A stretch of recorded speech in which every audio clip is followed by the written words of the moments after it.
The new Jujutsu Kaisen movie, Execution, is striking, turbulent, emotional, and a little confusing. The story is clear, but the film poses an interesting question. Should this have been a recap movie? And depending on what you walked in expecting, Execution might feel brilliant, frustrating, or somewhere in between. Let's check it out. Jujutsu Kaisen has never been a straightforward series. Season 2 delivered Shibuya, one of the most chaotic, devastating arcs in modern shounen, and Execution steps in to connect what broke with what comes next. But how this movie handles that translation has split the fanbase. It blends new additions with reused footage, and swaps out the fireworks for a deeper dive into the aftermath. It's part recap, part commentary, part prologue to Season 3. And for some people, it really works, but for others, it kind of trips the movie up. So today we're asking, should Execution have been a full recap film, or is this hybrid approach exactly what JJK needed? If you watch Jujutsu Kaisen, who's your favorite character, and why is it Gojo? Season 2 is incredible, but dense. The Shibuya arc jumps between locations, factions, timelines, and emotional swings at breakneck speed. A recap movie offers something the anime didn't. One rising tension curve. One uninterrupted transition from Gojo's fall to the aftermath. One streamlined perspective instead of 15. MAPPA has been juggling massive projects nonstop, and Execution already relies heavily on existing footage. Have you seen their output lately? They're everywhere. Studios always want more time to refine their work, and with Season 3 dropping next month, we're practically at the starting line already.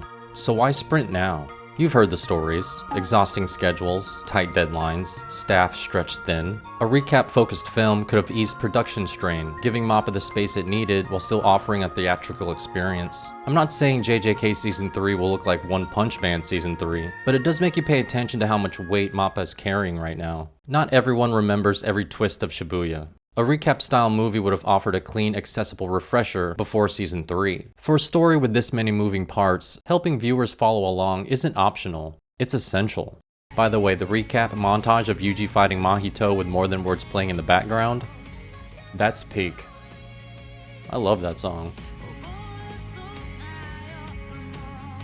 So yes, there's a real argument that Execution might have been stronger if it had committed to the full recap format. MAPPA has done this before. The Attack on Titan recap movies, plenty of them. Repackaging arcs into theatrical cuts have been part of their brand identity. But even with all those advantages, MAPPA didn't choose a full recap. Instead, they choose something far more complicated. Here's where things get tricky. Execution isn't a recap, but it isn't a full action movie either. It exists in a narrative limbo, caught between remembrance and reinvention, and that comes with problems. Casual viewers might feel a little lost. Hardcore fans might want fresh footage. Half the movie is a recap, the other half is setup for Season 3. The new fights, Yuji vs Yuta and Choso vs Naoya alone made the movie worth watching. Naoya is such an ass. Buddy is literally fixing his hair in the middle of a fight. I loved it. It's not that the movie is bad, it's that its identity is divided. You know what isn't divided? The manga.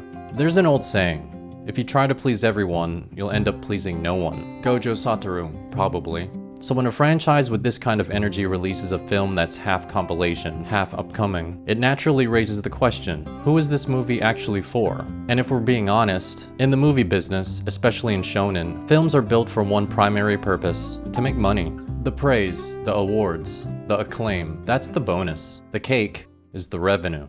JJK now has 3 movies, Zero, Hidden Inventory, Premature Death, and Execution. Whether you see them as full films or compilation cuts, JJK has built a consistent theatrical presence. There's something to be said here. With numbers like these, maybe the hybrid movie isn't the problem. Maybe it's just the next evolution of how this franchise delivers its story.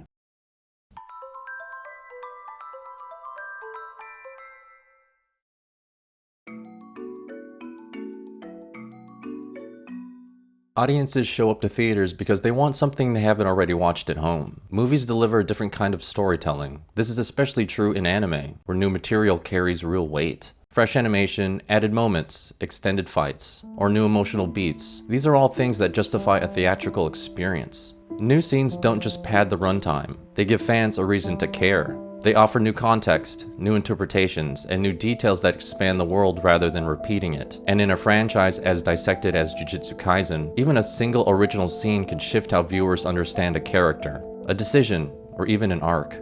Ufotable definitely set the standard for theatrical releases. The Demon Slayer Mugen Train arc worked as a great standalone movie and successfully hyped audiences for the upcoming season 2. It wasn't a recap, but it was a compilation, and it worked.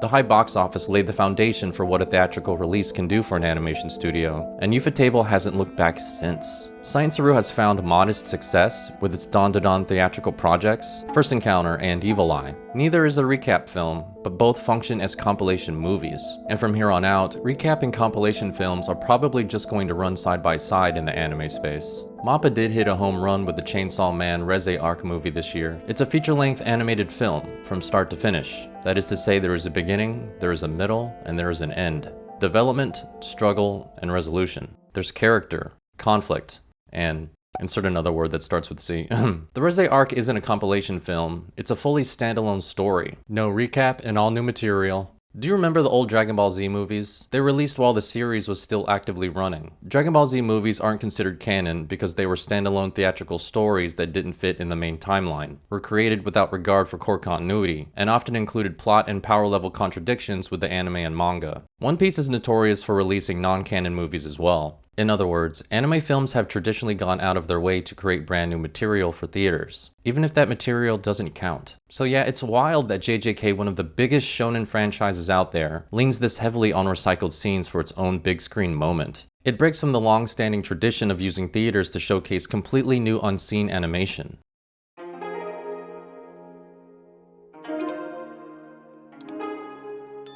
Stepping back, Execution ends up being one of those films that's easier to understand once you look at all the pieces together. There's a strong case that Execution would have been more effective as a full recap film, since it could have delivered a more streamlined version of the Shibuya arc, and eased MAPPA's production strain. Execution sits in a split identity, half recap, half setup, which leaves some viewers lost and others wanting more. But despite its uneven focus and hybrid format, it may simply represent the next evolution of how a franchise as big as JJK delivers its story on the big screen. Execution is a mix of big ideas, rough edges, and choices that make it more complex than it probably needed to be.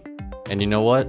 I enjoyed it. Some viewers will click with that, some won't. But either way, it sets the stage for what's coming next. In Season 3, yeah, that's where all of this finally pays off. Thanks for watching, and as always, remember to save your progress. The next arc won't make it easy.